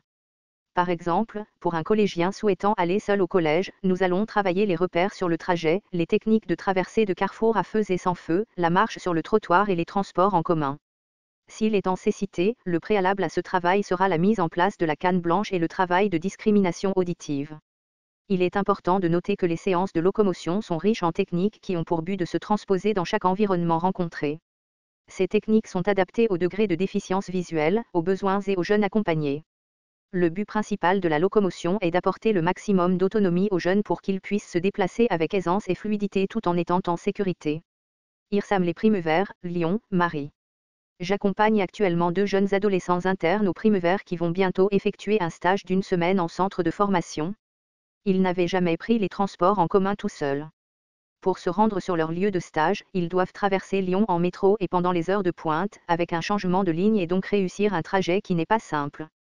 Cela fait plusieurs semaines que je réalise ce déplacement avec eux pour leur apprendre à faire attention aux obstacles, à trouver le bon métro, ne pas le prendre dans le mauvais sens mais dans la bonne direction, repérer la bonne rue. C'est quelque chose qui peut paraître simple mais les jeunes que nous suivons n'ont jamais pris les transports en commun pendant leur enfance. Nous devons leur faire découvrir. Ce travail commence d'abord à l'intérieur de l'établissement avec des plans adaptés du réseau de transport en commun de Lyon. J'en ai d'ailleurs fabriqué pour certains jeunes. Je peux également utiliser des outils avec des scratchers pour permettre aux jeunes de comprendre les axes de direction ou encore, une ardoise avec des aimants blanc sur noir ou blanc sur noir, en fonction de la vision du jeune. J'utilise également un plan en relief, avec du papier en thermogonflage, créé par le CTRDV *, avec du braille, représentant le réseau du métro de Lyon qui est très pratique. Le psychomotricien. Il propose des expériences sensorimotrices qui aident le déficient visuel à découvrir et investir son corps et à s'adapter à son environnement, explorer et développer ses potentialités visuelles et plurisensorielles, développer des stratégies compensatrices à la déficience visuelle. Témoignage de Anaïs Brunier-Madrenne. Anaïs Brunier-Madrenne, psychomotricienne dans les établissements IRSAM Marseille pour adultes déficients sensoriels avec handicap associé. Lors de ma 2e année d'études à la faculté de psychologie, j'ai passé le concours de psychomotricienne. Après obtention, je suis arrivée à Marseille et j'ai réalisé 3 ans d'études à l'ISRP * qui aboutit au diplôme d'état de psychomotricité. Durant mes études, j'étais en contrat professionnel à l'association IRSAM à mi-temps à la MAS * les Chanterelles, DV avec handicap associé, et à mi-temps à l'EAM * le Garlaban, DA avec handicap associé. J'ai été diplômée en 2014. Pendant mon congé parental, j'ai travaillé durant 1 an et demi dans un cabinet libéral puis je suis revenue à l'association IRSAM avec le même type de mi-temps sur les 2 structures. J'ai ensuite réalisé une formation en zoothérapie. En parallèle de mon métier de psychomotricienne, je suis formatrice à l'ISRP * et à l'IFZ *, Institut français de zoothérapie. J'écris également, soit sur le thème de la psychomotricité soit des histoires pour enfants, Le Petit Train des Rêves, aux éditions Grenouille. En fin d'année 2020, j'ai adopté un chien médiateur répondant au nom de Rio. Les raisons pour lesquelles vous avez choisi ce métier ? Au départ, je voulais être équithérapeute et pour accéder à ce métier, j'ai découvert le métier de psychomotricienne, ce qui a renforcé mon désir de le devenir par rapport à l'aspect corporel, l'accompagnement de la personne dans sa globalité, le lien relationnel, l'utilisation de médiation comme le yoga, la relaxation, la danse, la médiation animale et bien d'autres encore. Vos missions aujourd'hui au sein de l'établissement IRSAM. En tant que psychomotricienne, je dois d'abord faire un bilan psychomoteur du résident afin de connaître ses capacités ainsi que ses difficultés. Ensuite, nous construisons un projet thérapeutique. Le suivi, en individuel ou en groupe, est personnalisé en fonction du besoin du résident et de la médiation qui sera la plus adaptée à lui. Le chien médiateur intervient aussi souvent dans son projet. Mon travail est autant préventif que rééducatif ou palliatif pour les résidents des EAM. Par exemple, la notion de bien-être est privilégiée en fonction de l'état de la personne, de son état émotionnel, si elle présente des douleurs. Je peux avoir recours à la relaxation, au toucher-massage, à un travail corporel rassurant. La déficience visuelle impacte l'équilibre et la posture du résident, je mets en place des parcours moteurs, des marches en extérieur et bien d'autres afin de renforcer ses sens et en particulier la proprioception, sensibilité interne du corps. L'objectif est d'aider la personne à trouver des stratégies pour compenser sa perte visuelle. Le travail sera différent si la déficience visuelle est innée ou acquise. Si elle est acquise tardivement, il faut parfois l'aider à reprendre des repères, à se faire confiance, en son corps et dans l'environnement. Un exemple de suivi d'un résident. Cédric a une cécité totale bilatérale et il est sourd de l'oreille droite et malentendant de l'oreille gauche avec troubles associés. Son projet thérapeutique consiste à travailler sa posture car il est très grand et s'avachit facilement, je l'aide à s'investir corporellement pour entretenir sa forme physique et le maintien de ses capacités motrices. Aussi, je sollicite sa communication verbale et la stimulation de ses sens restants. Il a également besoin d'apaisement afin de calmer ses angoisses. Il a retenu rapidement le prénom de notre chien médiateur Rio. Cédric développe son vocabulaire par rapport au chien, par exemple, la laisse, le collier, les croquettes, etc. Ce qui lui permet de construire plus de phrases. Le chien lui procure un intérêt et un effet calmant. Cédric est aussi toujours partant pour venir en séance de psychomotricité, ce qui me permet de lui faire des parcours variés et des ateliers sensoriels. Cédric maintient de bonnes capacités et se montre à l'aise dans les déplacements. L'enseignant spécialisé. Il apporte son savoir-faire en matière de techniques palliatives, enseignement du braille et du matériel spécialisé, apprentissage de l'outil informatique adapté, méthode d'exploration des documents adaptés, développement de la méthodologie visant à rendre l'élève plus efficace et autonome dans son travail. Il informe les partenaires sur les difficultés visuelles du jeune et les répercussions dans son travail scolaire. Il apporte son expertise pour la position de l'élève dans la classe, l'attribution d'un poste de travail adapté et l'acquisition d'un matériel spécialisé. En collaboration avec les transcripteurs, il adapte les documents afin de les rendre accessibles à l'élève. Découvrez les portraits de 3 enseignantes spécialisées à Marseille et à La Réunion. Valérie Rouget, enseignante spécialisée IRSAM Arc-en-Ciel, Marseille. Après un bac littéraire, un DUG astérisque et licence en musicologie, j'ai obtenu le CAP astérisque, ancienne appellation du diplôme de professeur des écoles éducation nationale. J'ai enseigné en classe primaire à plusieurs niveaux dans le milieu rural et en arrivant à Paris, j'ai obtenu un poste spécialisé en RAZ astérisque, réseau d'aide spécialisé pour les élèves en difficulté, le rôle de maître E, ancienne appellation pour les enseignants auprès d'élèves en difficulté, et ce travail m'a tout de suite plu. Je décide alors de me former à l'INSEA astérisque et j'obtiens le CAP C astérisque option B, l'appellation actuelle de ce diplôme étant le CAP TFV astérisque au sein de l'éducation nationale. Depuis, j'ai occupé des postes variés, enseignante spécialisée pour les élèves aveugles et malvoyants en CLI astérisque, niveau CP CE1 CE2. Désormais, la CLI n'existe plus, ce sont des ULI astérisque TFV astérisque, enseignante spécialisée en classe interne à l'INGIA astérisque, niveau CE2 CM1 CM2, avec un suivi d'élèves en inclusion scolaire également et coordonnatrice de l'ULI astérisque du collège lycée Buffon. En quittant Paris, j'ai démissionné de l'éducation nationale pour avoir plus de facilité dans ma mobilité. Après une pause de 2 ans pour monter une auto-entreprise dans le yoga, le développement personnel et la naturopathie, j'ai ensuite souhaité reprendre l'enseignement. Je suis ainsi arrivée en septembre 2016 en tant qu'enseignante spécialisée au pôle PAAS de l'Institut IRSAM Arc-en-Ciel et occupe toujours ce poste actuellement. Durant ces années, j'ai mis en place de nombreux projets pédagogiques et artistiques pour mes élèves, des partenariats. Nathalie Alonso, enseignante KEGADV IRSAM La Ressource, La Réunion. Je travaille à l'Institut IRSAM La Ressource depuis 2000. J'ai débuté en tant qu'élève professeur et j'ai commencé ma formation en 2002. J'ai obtenu mon diplôme d'enseignante spécialisée pour déficients visuels en 2005, KEGADV astérisque. Depuis, je travaille dans le Sud en unité d'enseignement externalisé, UE*, et /, ou en S3AS*, pour assurer le suivi pédagogique des élèves DEV lorsqu'ils sont en inclusion totale. Laura Soupreyan, enseignante KEGADV IRSAM La Ressource, La Réunion. Je suis professeure d'enseignement spécialisé titulaire du KEGADV * depuis 2009. Les titulaires du KEGADV * enseignent uniquement auprès des élèves dans des établissements ou services médico-sociaux pour aveugles ou déficients visuels qui relèvent du ministère de la Solidarité et de la Santé. Ils peuvent exercer dans le premier ou le second degré. Titulaire d'une licence des sciences de l'éducation et après une année de préparation au concours de professeur des ICALS à l'UEFM * de La Réunion, j'ai commencé à travailler en CDD à IRSAM La Ressource en 2004 avec des élèves déficients visuels. En 2006, j'ai eu l'opportunité de débuter la formation qui mène au KEGADV qui a duré 3 ans, pendant laquelle j'étais en poste sur le site de Sainte-Marie et en même temps, je bénéficiais de semaines de formation théorique à l'INGIA * à Paris. Les cours étaient denses et variés. J'ai appris à maîtriser le braille intégral et abrégé, à connaître le développement psychologique des jeunes DEV * et à maîtriser la pédagogie et la méthodologie spécifique à la déficience visuelle. Les cours d'anatomie, physiologie, pathologie et hygiène des organes des sens m'ont permis de comprendre le fonctionnement de la vision et des autres sens et d'apprendre les diverses pathologies visuelles et leurs conséquences fonctionnelles. Toutes ces données théoriques ont été complétées par la pratique sur le terrain, par les conseils avisés d'un tuteur pédagogique, également titulaire du KEGADV * et par l'aide apportée par l'équipe pluridisciplinaire avec laquelle je travaillais au quotidien. Les raisons pour lesquelles vous avez choisi ce métier ? Valérie. En débutant dans l'enseignement ordinaire, j'avais le sentiment de ne pas avoir assez de temps et de connaissances pour aider correctement les élèves en difficulté, les élèves à besoins spécifiques. La différenciation pédagogique n'est pas évidente quand on débute, avec des classes à plusieurs niveaux. Ma première expérience en RA Z* et en ZEP* m'a fait apprécier le travail en équipe pluridisciplinaire, la mise en place de projets personnalisés et j'ai voulu me spécialiser rapidement. J'ai choisi le handicap visuel car j'ai une formation musicale et artistique, et je me suis dit que je pourrais mettre ces compétences au profit de mes futurs élèves, ce qui fut le cas. Nathalie. Je suis devenue enseignante, tout d'abord pour accomplir un rêve de petite fille. Après l'obtention de ma maîtrise en sciences de l'éducation, j'ai commencé à travailler en tant qu'animatrice au département à la PMI. Au bout de 2 années, quand j'ai eu l'opportunité d'intégrer IRSAM La Ressource, j'ai accepté le poste d'enseignante sans hésitation car enseigner auprès des élèves déficients visuels a été pour moi une source de motivation supplémentaire.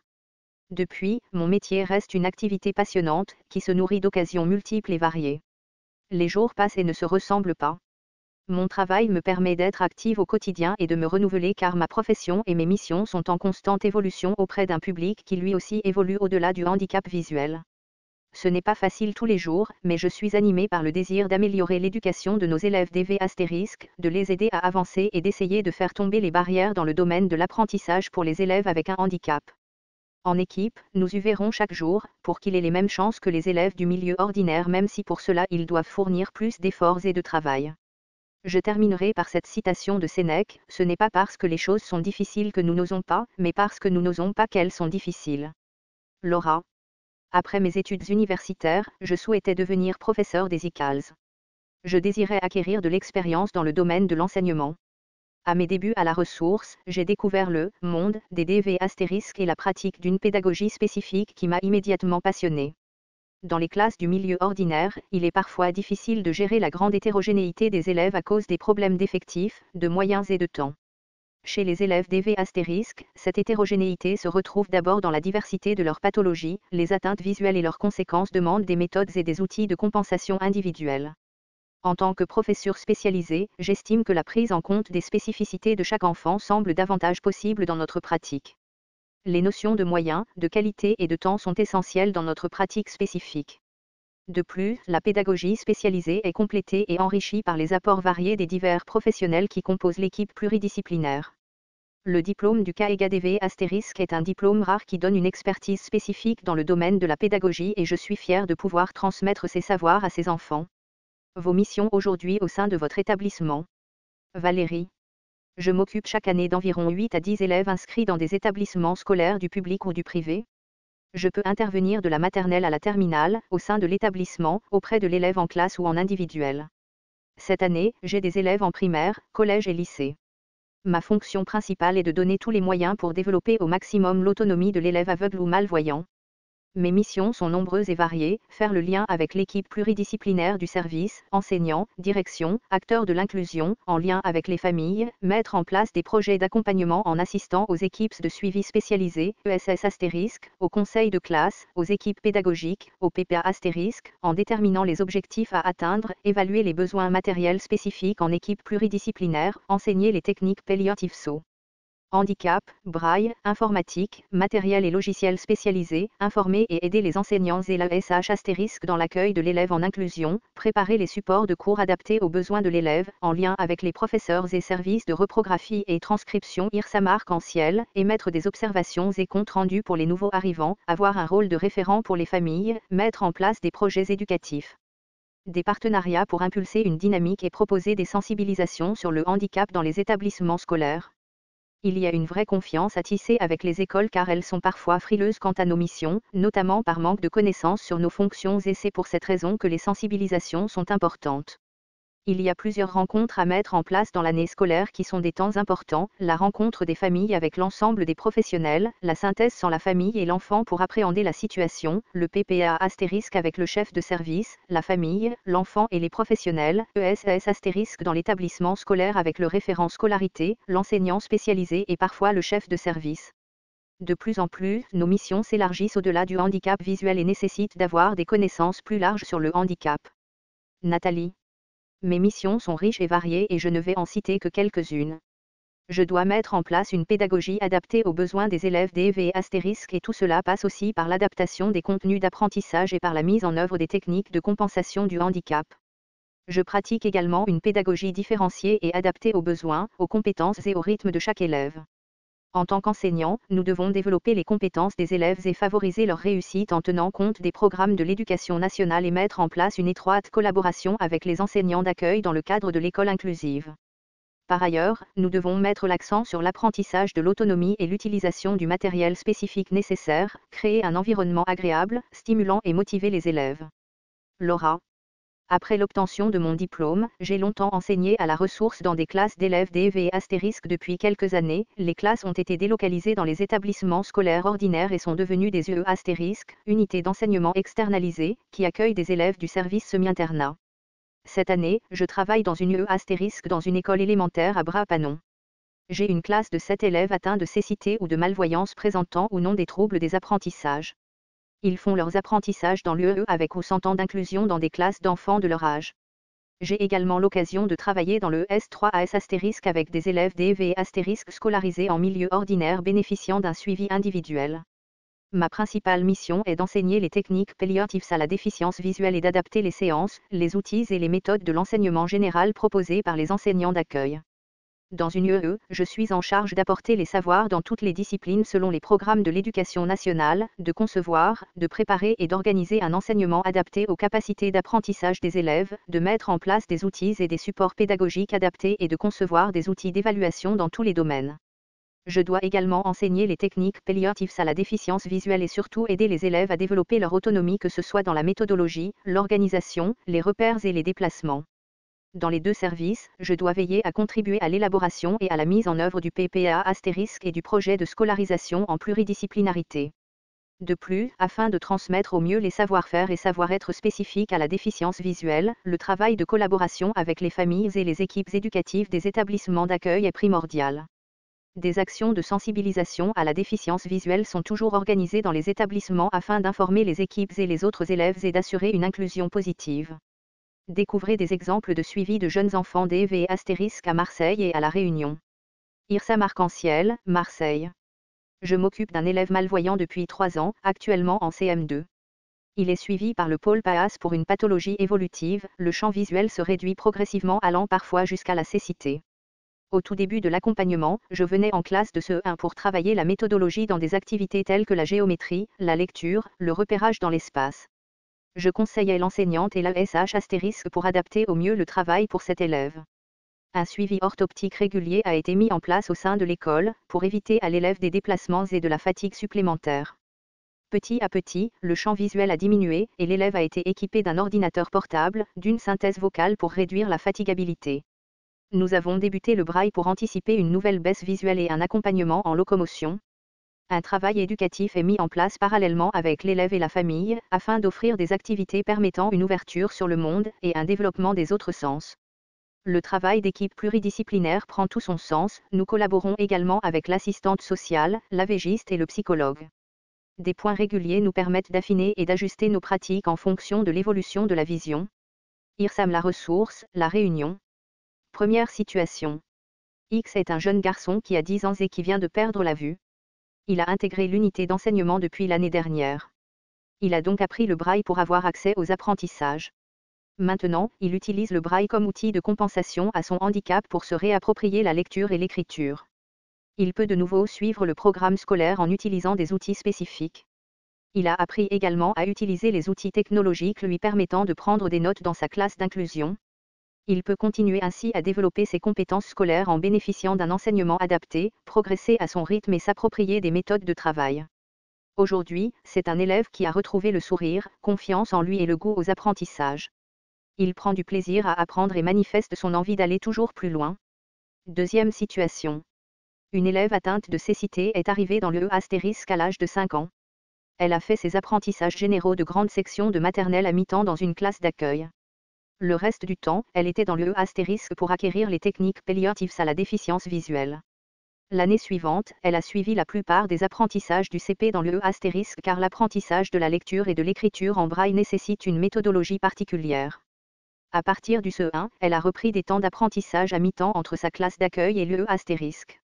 Dans le E*, elle continuait à apprendre à utiliser les outils et les méthodes spécifiques à la cécité afin de les réinvestir de manière autonome dans sa classe d'accueil. Nous faisions des séances de lecture braille, de géométrie, de calcul et d'informatique adaptée. Grâce à la collaboration avec l'équipe de IRSAM Andit et ICE, elle utilise une plage braille connectée à un ordinateur portable et ses professeurs peuvent avoir accès à tous ses écrits et lui remettre des activités sous format numérique. Cette année, cet élève de 11 ans a fait sa rentrée au collège, en 6e, avec un suivi en S3AS, une étape supplémentaire dans sa scolarité et dans son autonomie. Le parcours scolaire de cette jeune fille est un exemple d'inclusion positive dans laquelle l'enfant progresse dans ses apprentissages pédagogiques mais aussi dans les savoir-faire et savoir-être grâce à un travail de collaboration efficace entre l'équipe pluridisciplinaire, de IRSAM La ressource, l'équipe éducative de l'établissement d'accueil et la famille. Les transcripteurs adaptateurs. Ils adaptent tous les supports, documents en braille ou en gros caractères, plans, cartes et schémas en relief. L'ensemble des professionnels œuvrant dans l'environnement de l'enfant malvoyant s'appuie sur ces fondamentaux pour étayer et ajuster leurs interventions. Témoignage de Sabine Davin-P. Sabine Davin-P, transcriptrice IRSAM Arc-en-Ciel, Marseille. J'ai une formation en infographie, communication visuelle et exercé différents métiers avant d'intégrer en 2007 l'Institut IRSAM Arc-en-Ciel, au service de transcription-adaptation. Un an après mon embauche, j'ai suivi la formation de transcripteur-adaptateur que dispense la FISAF * en alternance pendant 2 années. Les raisons pour lesquelles vous avez choisi ce métier ? Le métier est venu à moi grâce au point que je peignais. Avant de postuler à l'Institut, j'étais graphiste peintre indépendante et peignais des points en relief, style aborigène.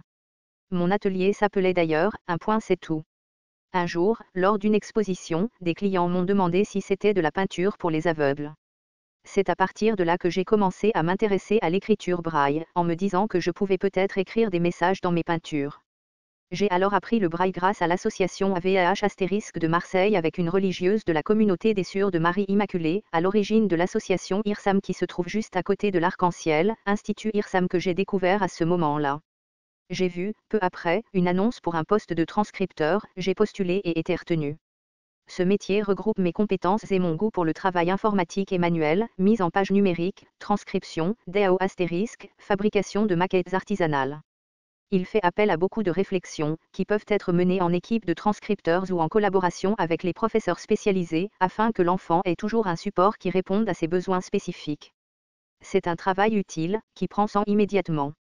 Vos missions aujourd'hui au sein de l'établissement IRSAM. Je transcris et adapte les documents scolaires des enfants accompagnés par l'Institut, et je réponds aux demandes particulières que l'on nous donne au sein du service. Notre service de 8 personnes gère les adaptations en grands caractères, les fichiers numériques, les transcriptions en braille ainsi que les dessins et maquettes en relief. Nous suivons les programmes, dans toutes les matières, des classes de primaire jusqu'aux études supérieures. Nos interlocuteurs principaux sont les enseignants spécialisés. Il récupère le travail à adapter auprès du professeur de l'éducation nationale qu'il nous donne ensuite, puis, une fois les adaptations réalisées, nous les leur remettons afin qu'ils les donnent aux élèves concernés. Nous adaptons des documents administratifs, propres à l'Institut, menus, courriers divers. Nous avons également un partenariat avec le MUSEM de Marseille qui nous confie des adaptations à réaliser pour le public malvoyant. Notre référente, Karine Tikhomirov, se charge plus particulièrement de ce partenariat. Elle gère les adaptations et organise les expositions dédiées avec le service du musée et les groupes de notre institut. L'emploi des personnes déficientes visuelles. Au sein de l'association IRSAM, 2 services accompagnent les adultes déficients visuels dans leur parcours professionnel. À Marseille, le Centre de ressources pour l'insertion et l'accompagnement des déficients visuels, CRIADV*, est un centre d'expertise au service de la déficience visuelle. Il propose un ensemble de prestations visant à identifier et compenser le handicap afin de trouver des solutions d'adaptation dans le but de favoriser l'insertion professionnelle des personnes déficientes visuelles.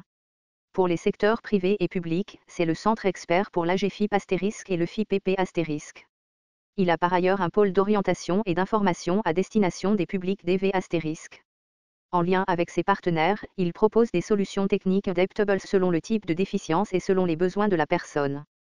À La Réunion, à Sainte-Clotilde et à Saint-Louis, le centre d'aide spécialisé dans l'évaluation des déficients visuels et des déficients moteurs en situation professionnelle, CAS-DVDM *, créé en 2003, est également reconnu comme centre expert par l'AGFIP * et FIPP *. Il intervient sur tout le département de La Réunion. C'est un dispositif d'aide à l'insertion professionnelle des personnes déficientes visuelles et depuis 2019, porteuses de handicap moteur. Il intervient auprès des personnes DV * dans la recherche, l'accomplissement et la participation à la mise en œuvre des prestations visant à favoriser leur accès à l'emploi ou à la formation professionnelle en milieu ordinaire de travail. Découvrez 2 portraits de professionnels à Marseille et à La Réunion. Magali Colomine, conseillère technique IRSAM CRIADV *, Marseille. J'ai obtenu une licence DG *, diplôme universitaire général, sciences de la nature et de la vie. Dans ce cadre, j'ai réalisé une mission de soutien scolaire et c'est grâce à cette expérience que je me suis rendu compte de mon intérêt pour l'accompagnement des jeunes en difficulté. Par la suite, j'ai cherché à me former dans le métier de l'éducatif et du social. L'Éducation nationale proposait des emplois jeunes pour intervenir dans les collèges en ZEP *, zone d'éducation prioritaire. En parallèle de cette mission, j'ai suivi une formation de monitrice éducatrice et j'ai effectué mon stage de 6 mois à IRSAM Arc-en-Ciel. La déficience visuelle m'a alors fascinée. Peu de temps après ma formation, l'Institut recherchait une monitrice éducatrice. Cet emploi m'a permis de réaliser diverses formations comme l'accompagnement des familles, la construction d'un PPA *, m'a donné les moyens de suivre une VAE * d'éducatrice spécialisée et d'évoluer dans ma pratique. Je travaillais avec un jeune public puis la chef de service du pôle a repris le pôle professionnel accompagnant les jeunes à s'insérer dans la vie active. Suite à mon intégration à ce pôle pendant 5 années, le CRIADV * recrutait. J'ai alors rejoint cette équipe car c'était la suite logique de mon parcours professionnel. À l'heure actuelle, je suis à 80% au CRIADV et 20% sur IRSAM Arc-en-Ciel pour l'insertion professionnelle. Yannick Rivière, consultant informatique et formateur IRSAM CAS-DVDM, La Réunion. Après l'obtention d'un baccalauréat spécialisé dans l'électronique, j'ai changé de voie et j'ai passé un BTS informatique de gestion, option administrateur réseau en alternance, BTS IG. J'ai intégré en 2004 IRSAM CAS-DVDM à mi-temps dans le cadre des aménagements de postes et j'avais un autre mi-temps chez Alpha Abraille. J'ai par la suite intégré le SAM SAHDV IRSAM à l'ouverture en 2009 en tant que formateur en nouvelles technologies.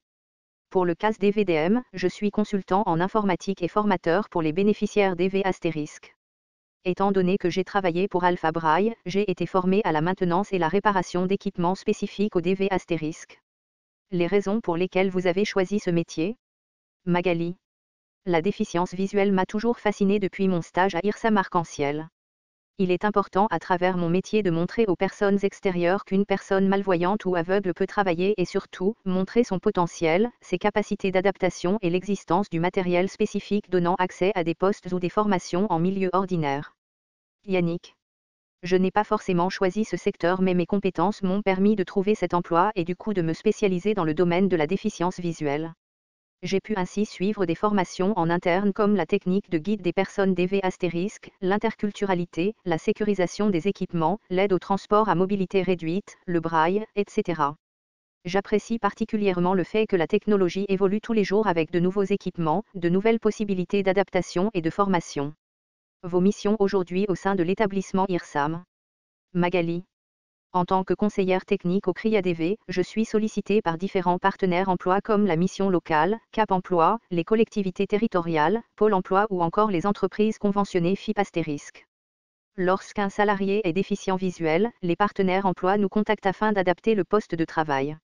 Ma formation d'éducatrice m'aide dans l'approche que je peux avoir vis-à-vis des bénéficiaires mais aussi avec les partenaires afin d'expliquer les difficultés que peut engendrer la pathologie et ce que nous pouvons mettre en place afin de rendre le poste le plus accessible possible et les différentes méthodes de compensation.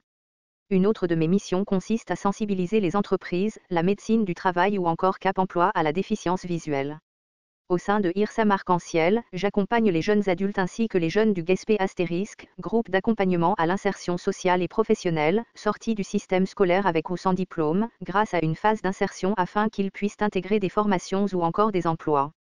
Je suis enfin les jeunes sortant de l'Institut durant 3 ans afin de maintenir un lien et suivre leur parcours. Yannick.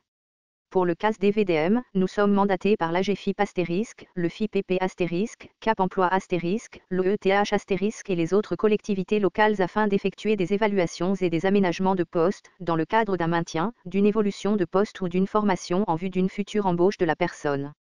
L'objectif est de définir les équipements techniques et les solutions à mettre en place, moyens techniques ou humains. Cela peut passer aussi par une formation aux équipements adaptés ou à une sensibilisation du personnel afin de permettre une meilleure intégration de la personne au sein de l'équipe. La première étape est l'évaluation de la personne sur les outils adaptés en fonction des préconisations de l'orthoptiste. Cela peut être par exemple le choix d'un écran avec une dimension spécifique, d'un thème graphique ou d'un niveau d'agrandissement de l'affichage. Dans le cadre d'un aménagement de poste, j'interviens sur site avec l'orthoptiste et l'ergothérapeute afin d'évaluer sur site l'environnement de travail de la personne et la faisabilité d'intégration des équipements adaptés. Puis, il y a ce qu'on appelle la veille. C'est une phase nous permettant de vérifier, au bout de quelques semaines, que le matériel convient. Dans le cas contraire, nous faisons des ajustements sur les préconisations afin de trouver les réglages les mieux adaptés à la personne. Nous avons mis en place il y a 5 ans, une nouvelle prestation, le service de diagnostic, réparation et maintenance de matériel informatique adapté que nous facturons. On peut également être appelé pour de la formation adaptée sur des logiciels spécifiques DV * ou sur l'évaluation de logiciels métiers des entreprises afin de mettre en place des stratégies de contournement et ainsi permettre à la personne DV * d'accéder à quelques fonctionnalités nécessaires à sa pratique professionnelle. Quand cela est possible, car il est souvent difficile de trouver des solutions pour accéder à ces logiciels du fait qu'ils ne répondent pas forcément aux normes d'accessibilité nécessaires aux logiciels adaptés, JAWS, NVDA et autres. 2 exemples de suivi. IRSAM CRIADV Damien, adulte DV *. Damien est déficient visuel avec trouble des apprentissages, il a réalisé un CAP APR *, agent polyvalent restauration, au sein de IRSAM IRS de Provence, pour jeunes sourds, où il réalisait son apprentissage pratique. Les matières théoriques étaient enseignées par le pôle professionnel IRSAM Arc-en-Ciel. La collaboration des 2 établissements lui a donné accès au CAP * qu'il a obtenu. Il a ensuite été embauché à la cuisine centrale de Istres. Le CRIADV est alors intervenu en collaboration avec la référente handicap de la mairie de Istres afin d'adapter son poste par la mise en place d'adhésifs mat pour éviter les reflets de l'inox. Nous avons changé les lumières et mis à disposition du matériel spécifique comme des planches à découper afin de contraster les éléments, par exemple, pas de planche rouge pour couper une tomate. Il a travaillé durant 2 ans puis il a souhaité reprendre ses études et réaliser un CAP cuisine. Le CRIADV est intervenu afin de mettre en place une tablette avec une caméra afin qu'il puisse voir le tableau. Mon suivi durant 3 années a donc permis à Damien de l'aider dans ses démarches et de l'accompagner jusqu'à la fin de son parcours. IRSAM CAS DVDM. Une personne souhaitait intégrer un cursus de formation pour être technicien en audiovisuel. La première étape a consisté à évaluer ses capacités visuelles et à déterminer ce qui est indiqué et contre-indiqué au niveau visuel. La deuxième étape a été d'intervenir sur site pour sensibiliser les tuteurs et les différents formateurs. Nous avons également émis des préconisations, documents adaptés en gros caractères, transmission des cours et autres documents au format numérique, choix d'un lieu spécifique par rapport à l'éclairage pour disposer le poste de travail. La troisième étape a été la mise en place de matériel adapté, un télé-agrandisseur vision de près et vision de loin permettant de lire les documents papier sur table et le tableau de la salle de formation directement sur l'écran du télé-agrandisseur avec un affichage graphique adapté à la vision du stagiaire. La personne a pu ainsi suivre sa formation avec succès. À la fin de la formation, nous avons récupéré le matériel. Annexe. Glossaire. ASH, accompagnant des élèves en situation de handicap. AGFIP, Association de gestion du Fonds pour l'insertion professionnelle des personnes handicapées. LD, Affection longue durée. APR, Agent polyvalent de restauration. AR, Agence régionale de santé. AVH, Association Valentin AI. CAEGADV, Certificat d'aptitude à l'enseignement général des aveugles et des déficients visuels. CANSP, Centre d'action médico-sociale précoce sensorielle. CAP, Certificat d'aptitude professionnelle. CAP, Certificat d'aptitude professeur des ICALS. CAP Emploi, Organisme de placement spécialisé. CAAPSE, Certificat d'aptitude aux actions pédagogiques spécialisées d'adaptation et d'intégration scolaire. CAPI, Certificat d'aptitude professionnelle aux pratiques de l'éducation inclusive. CAS-DVDM, Centre d'aide spécialisé dans l'évaluation des déficients visuels et des déficients moteurs. CLI, Classe pour l'inclusion scolaire. CRIADV, Centre de ressources pour l'insertion et l'accompagnement des déficients visuels. CTRDV, Centre technique régional pour la déficience visuelle. DAI, Dispositif d'accompagnement à l'inclusion. DUG, Diplôme d'études universitaires générales. DU, Diplôme interuniversitaire. DV, Déficient visuel. DUG, Diplôme universitaire général. EAM, Établissement d'accueil médicalisé. ERHR, Équipe relais handicap rare. ESAT, Établissements et services d'aide par le travail. ESS, Équipe de suivi spécialisée. FIPP, Fonds pour l'insertion des personnes handicapées dans la fonction publique. FISAF, Fédération pour l'inclusion des sourds et aveugles de France. GESPE, Groupe d'accompagnement à l'insertion sociale et professionnelle. IFZ, Institut français de zoothérapie. INGIA, Institut national pour les jeunes aveugles. INLB, Institut Nazareth et Louis Braille. INSEA, Institut national supérieur de formation et de recherche pour l'éducation des jeunes handicapés et les enseignements adaptés. ISRP, Institut supérieur de rééducation psychomotrice. UFM, Institut universitaire de formation des maîtres. MAS, Maison d'accueil spécialisée. MDPH, Maison départementale des personnes handicapées. OETH, Obligation d'emploi des travailleurs handicapés. OMS, Organisation mondiale de la santé. PAAS, Pôle d'accompagnement à l'autonomie et à la scolarité. PMI, Protection maternelle et infantile. PPA, Projet personnalisé d'accompagnement. RAZ, Réseau d'aide spécialisé pour les élèves en difficulté. S3AS, Service d'aide à l'acquisition de l'autonomie et à la scolarisation. CESAD, Service d'éducation spécialisé et de soins à domicile. TFV, Troubles des fonctions visuelles. UE, Unité d'enseignement. UE, Unité d'enseignement externalisée. ULI, Unité localisée pour l'inclusion scolaire. VAE, Validation des acquis de l'expérience.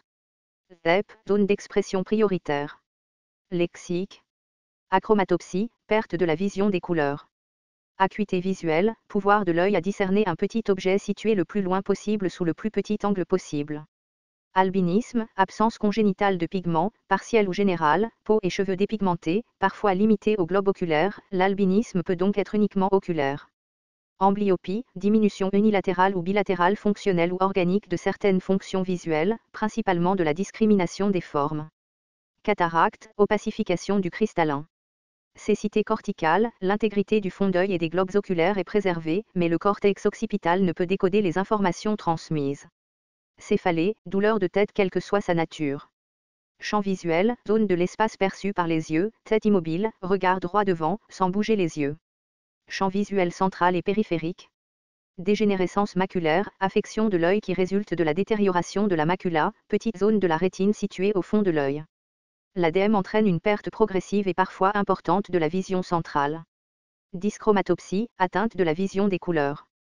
Glaucome, réunit plusieurs affections différentes qui ont en commun une élévation de la pression intraoculaire, suffisante pour causer une atrophie de la papille et une amputation du champ visuel. Macula, point de la rétine où l'acuité visuelle est la meilleure. Monochromatisme, vision d'une seule couleur. Nerf optique, nerf crânien transmettant les informations de l'œil au cerveau. Nystagmus, mouvement anormal des globes oculaires, pendulaires, rotatoires, d'amplitude, de fréquence, d'orientation et de régularité variable. Papille, point de passage des vaisseaux rétiniens et point de convergence des fibres du nerf optique. Photophobie, gêne pénible à la lumière entraînant un éblouissement et des douleurs oculaires. Rétine, membrane sensible qui tapisse le fond de l'œil. Rétinite pigmentaire, dégénérescence de la rétine. Scotum, zone de non-vue dans une partie du champ visuel située au centre et barre oblique ou à la périphérie. Strabisme, défaut de parallélisme des axes visuels. Troubles oculomoteurs, difficulté à diriger son regard. Vision fonctionnelle, la vision fonctionnelle est la vision utilisable en pratique. Elle résulte de ce que le cerveau peut réaliser par association avec d'autres données pour obtenir le maximum d'informations à partir de la perception visuelle initiale réduite. Bibliographie. Petite feuille rêve de grand large. Extrait. Petite feuille s'étire sous l'azur du ciel. Pleine d'entrain, elle pivote du nord au sud. Et pirouette d'est en ouest. Sur les flots bleus sans peur elle avance. Des chiens contre les ténèbres. C'est la première histoire, complète et vue de l'intérieur, des fameux chiens de The Seeing Eye qui guident aujourd'hui les hommes et les femmes aveugles à travers les subtilités de la circulation des villes et villages, partout en Amérique. Le toucher par les mots et par les textes. Ce livre est encore plus nécessaire dans le « monde d'après » où la Covid-19 a ravivé certains préjugés concernant le toucher, dont le « monde d'avant » était tout juste en train de se libérer. Amis pour la vie. Chaque chien entre dans notre vie pour nous enseigner quelque chose. Amy, jeune fille non-voyante de 8 ans, récupère enfin Kit, le chien que ses parents lui avaient offert alors qu'il était bébé. Louis Braille, l'enfant de la nuit. Louis Braille est devenu aveugle à l'âge de 3 ans à la suite d'un accident. Cela ne l'empêche pas de vivre presque comme les autres enfants. Mais à l'école, les difficultés commencent, car il veut apprendre à lire. Vision et cerveau, comprendre la déficience visuelle d'origine cérébrale chez l'enfant. Ce livre présente un instantané des recherches en cours, des réflexions et des pratiques recommandées pour les enfants dont la vision est compromise par des dommages cérébraux. Jeunes aveugles. Témoignage d'Augusto Romagnoli, le « Pierre Villi », italien, où il exprime sa vision de l'éducation des aveugles et ses impressions de l'espace. Colvert voit bien plus clair. Sabine Bollery, auteure et éditrice du livre Jeunesse est atteinte d'une très forte myopie compliquée d'une maculopathie. Sensibilisée aux troubles de la vision, elle a ainsi imaginé une histoire pour enfants qui va changer leur regard sur le handicap visuel. La vie d'une chère et d'une sourde. Comment vit-on avec le syndrome de Usher? Pour chaque page on trouve d'un côté le texte et de l'autre des dessins qui illustrent de façon très claire ce qu'est ce syndrome. Au-delà des yeux. À travers une partie de Colin Maillard, Léa invite Marcus à la rejoindre dans son monde imaginaire. Une histoire pour ouvrir les yeux sur la différence. Lettre sur les aveugles. Pour le philosophe du XVIIIe siècle, toute expérience nouvelle est occasion de réflexion sur l'homme. Un aveugle, opéré, recouvre la vue. Diderot aussitôt mène l'enquête. Comment le patient s'éveille-t-il à de nouvelles sensations? Ma vie est un sport d'équipe. 4h30 du matin, 2 réveils résonnent, et tant pis pour les voisins. Pourquoi?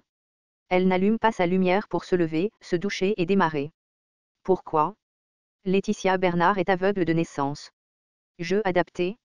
Les yeux de Camille, le cahier d'exercice pour tes yeux. Que votre enfant soit en rééducation avec un orthoptiste ou non, ce petit livret a pour but de stimuler une meilleure recherche, stratégie et attention visuelle de votre enfant.